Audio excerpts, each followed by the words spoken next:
Hello বন্ধুরা, আসসালামু আলাইকুম। আশা করি সবাই ভালো আছেন। আজকে অন্যরকম একটা ফুলের ভিডিও নিয়ে এসেছি।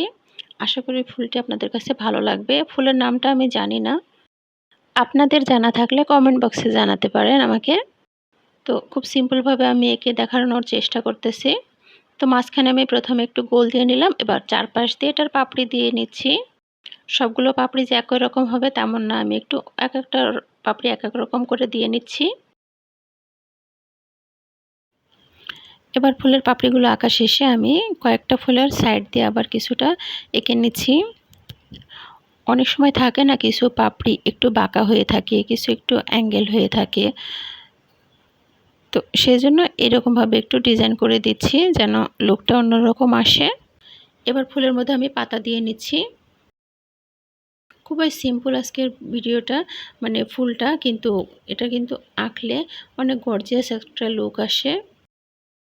এইরকম ফুল করে যদি আপনি কোনো অর্গানজার শাড়ি বা জর্জেট শাড়ি বা শিফনের শাড়িগুলো আছে, এছাড়াও মানে পিওর মসলিনের যে কাপড়গুলো সেগুলোকে নিয়ে কিন্তু এঁকে নিতে পারেন। অন্যরকম একটা লুক আসবে, দেখতেও ভালো লাগবে। পাতা দেওয়া শেষ, এবার আমি ছোট ছোট কিছু ফুল দিয়ে নিচ্ছি। খুবই ইজি সিম্পল, জাস্ট পেন্সিলটা একটু ঘুরিয়ে ঘুরিয়ে জাস্ট আমি ছোট ছোট ফুল দিয়ে নিচ্ছি। একদমই ইজি। তো এপাশ দিয়েও আমি আরও দুটো পাতা দিয়ে নিচ্ছি। আসলে ড্রয়িং করতে গেলে না নিজেই বোঝা যায় যে কোন জায়গায় পাতা দিতে হবে, কোন জায়গায় দিতে হবে না, বা কোন জায়গায় পাপড়িগুলো কীরকম হবে। তো আমার ফুলটা আঁকা শেষ, এখন আমি এটার কালার করে নেব। তো কালার করার জন্য এখানে কালার প্লেটে যদিও পিঙ্ক মনে হচ্ছে, কিন্তু এই কালারটা পিঙ্ক না, এটা হচ্ছে লাল কালার। তো লালটা কালারের হচ্ছে আমি হালকা করে নিয়েছি, এজন্য পিঙ্ক মনে হচ্ছে। আর হালকা করার জন্য এখানে আমি এনকে বাইন্ডারের মিশ্রণ দিয়ে নিয়েছি। লাল কালারে কিন্তু দেখবেন হচ্ছে মানে সাদা কালার দিলে সেটা পিঙ্ক হয়ে যায়, কিন্তু এটা আমি যখন লালের ডার্কটা ইউজ করব তখন সেটা লালের শেপেই চলে আসবে, লালের মানে লাল রঙটাই বোঝা যাবে। তো একবারে আমি পুরো ফুলটা ঘষে ঘষে কালারটা না বসিয়ে জায়গায় জায়গায় দিয়ে নিচ্ছি, কারণ এখানে জায়গায় জায়গায় আবারও আমার ডার্ক কালার ইউজ করতে হবে। এবার মাঝখানটা আমি জাস্ট হচ্ছে ব্রাশটা ঘষে কালারটা বসিয়ে দিলাম।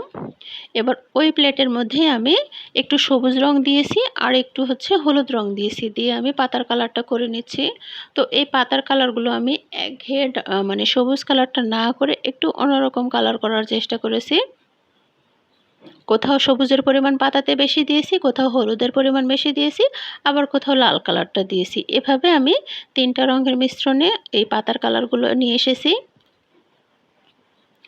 আমি আবারও বলতেছি, এই কালারটা হচ্ছে আমি এখানে যে কাপড়টা করিয়ে দেখিয়েছি, এটা হচ্ছে কটন কাপড়, অরবিট যে ভয়েল কটন সেই কাপড়টাতে করে দেখেছি। কিন্তু এই রঙটাই যদি আপনি এই ধরনের কালারটা মানে এই ফুলটা যদি আপনি হচ্ছে অর্গানজা, মসলিন, জর্জেট, শিফন এই ধরনের কাপড়ে যদি করেন কিন্তু অন্যরকম লুক আসবে, খুব সুন্দর লাগবে, কালারটাও খুব ভালো মতো বসবে। আর এই কালারটা আজকে হচ্ছে আমার ট্রান্সপারেন্ট পদ্ধতিতে করা, মানে 1 চামচ বাইন্ডার, 1 চামচ এনকে, এটার মিশ্রণে কেমিক্যালটা তৈরি করে নিয়েছি, তারপরে প্রয়োজন মতো রং দিয়ে নিয়েছি। মানে যখন আপনি অল্প পরিমাণ রং করবেন তখন রঙের পরিমাণ কিন্তু খুবই সামান্য করে দিয়ে রঙের মিশ্রণটা তৈরি করে নেবেন। এভাবে কালারটা যদি তৈরি করেন মানে এটা কালারটা কিন্তু উঠবে না। এবার ডালপালাগুলো নিয়ে আমি সেই সবুজ রংটাই দিয়ে নিচ্ছি। আজকের পাতার কালারগুলো কেমন হয়েছে কমেন্ট বক্সে কিন্তু জানাতে ভুলবেন না।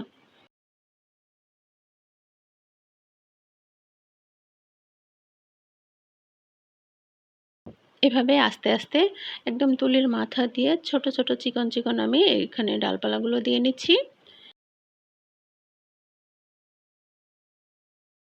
এবার আবারও সেই ছোট ছোট ফুলগুলো নিয়ে আমি হালকা যে লালটা সেই কালারটা এখানে দিয়ে নিচ্ছি, কারণ এই ছোট ছোট ফুলগুলো না আমি আবারও ডার্ক যে লালটা সেটা দিব, তাহলে রংটা আরো সুন্দর হবে ফুলের। আর হ্যাঁ বন্ধুরা, আপনারা কিন্তু আমার ভিডিও দেখেন কিন্তু আমার চ্যানেলটি সাবস্ক্রাইব করেন না। প্লিজ আমার চ্যানেলটি সাবস্ক্রাইব করে পাশেই থাকবেন, যেন নিত্য নতুন ভিডিও দেওয়ার সাথে সাথে সেটার নোটিফিকেশন আপনাদের কাছে পৌঁছে যায়। আমার ভিডিও কেমন লাগে সেটা কিন্তু কমেন্ট বক্সে জানাতে পারেন। ভিডিওটি ভালো লাগলে ভিডিওর নিচে একটা লাইক দিতে ভুলবেন না। এছাড়াও আমার ভিডিওগুলো কিন্তু আপনার ফ্রেন্ডস এবং ফ্যামিলি মেম্বারদের সাথে শেয়ার করতে পারেন, যেন তাদেরও উপকৃত হতে পারে। এভাবে কালার করা শিখে আপনি কিন্তু ছোটোখাটো একটা বিজনেস দাঁড় করাতে পারেন। আস্তে আস্তে সেটা অবশ্যই বড় হবে ইনশাল্লাহ, যদি আপনি লেগে থাকেন। এছাড়াও চাইলে নিজের ঘরের যে মানে প্রয়োজনীয় কাপড়গুলো, ছোট ছোট জিনিসগুলো, সেটাও কিন্তু আপনি পেইন্ট করে নিতে পারেন। আমি কয়েকটা পদ্ধতিতে এটা রং, আমি কেমিক্যাল রং তৈরি করা, নিজে থেকে রং তৈরি করা, সেটাও কিন্তু শিখিয়ে দিই। এছাড়াও কিন্তু ছোট ছোট কাচের বোতলে ফেব্রিক কালার কিনতে পাওয়া যায়, সেটা দিয়েও কিন্তু আপনি রং করে নিতে পারেন। আর এখন তো অনলাইনের যুগ, অনলাইনে কিন্তু যে কোনো জিনিসই খুব সহজেই হাতের কাছে পাওয়া যায়, একদম ঘরে নিয়ে চলে আসে। তাই চাইলে আপনি ছোটোখাটো বিজনেসও দাঁড় করাতে পারেন। তো সেই ডার্ক কালারটা, মানে ডার্ক কালারটা আমি ফুলের মাঝে মাঝে ইউজ করলাম এবং সেই ছোটো ছোটো ফুলগুলোনেও দিয়ে নিচ্ছি। এবার ফুলের সাইড দিয়ে আমি হালকা সাদা কালার ইউজ করতেছি, মানে তুলিতে একটু যে কালারটা আছে সাথে একটু সাদা নিয়ে আমি কালারটা দিয়ে নিচ্ছি।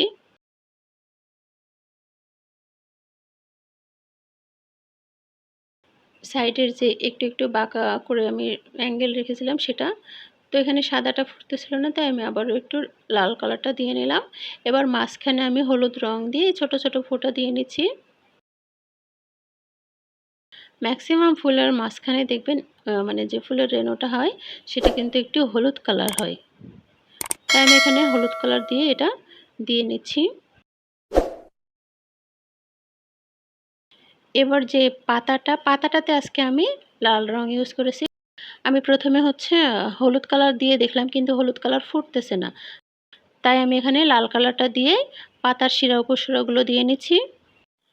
আর হ্যাঁ বন্ধুরা, আপনারা বাংলাদেশের কোন শহর থেকে বা জেলা থেকে আমার ভিডিওটি দেখতেছেন সেটা কিন্তু আমাকে কমেন্ট বক্সে জানাতে পারেন। এছাড়াও যদি বাংলাদেশের বাইরের কোনো দেশ থেকে আপনি আমার ভিডিওটি দেখে থাকেন তাহলে সেটাও কিন্তু কমেন্ট বক্সে জানাতে পারেন। আপনাদের কমেন্ট পড়তে আমার খুব ভালো লাগে। তো আমার ভিডিও কিন্তু প্রায় শেষের দিকে। এতক্ষণ যারা কষ্ট করে আমার ভিডিওটি দেখলেন তাদেরকে অসংখ্য ধন্যবাদ। আর যারা আমার চ্যানেলটি সাবস্ক্রাইব করেছেন তাদেরকে প্রাণ ঢালা শুভেচ্ছা এবং ভালোবাসা রইল। সবাই ভালো থাকুন, নিরাপদে থাকুন। পরবর্তী কোনো সুন্দর ফুলের ভিডিও নিয়ে আপনাদের সামনে হাজির হয়ে যাব খুব চটজলদি। আর হ্যাঁ, এই যে আজকের ভিডিওতে একটু ছায়া দেখতেছেন, এটা কিন্তু আমার একটা পুচকি বাবু, যে আমাকে একটু আজকে ডিস্টার্ব করতেছে কাজে। তো সবাই আমার বাবুর জন্য দোয়া করুন।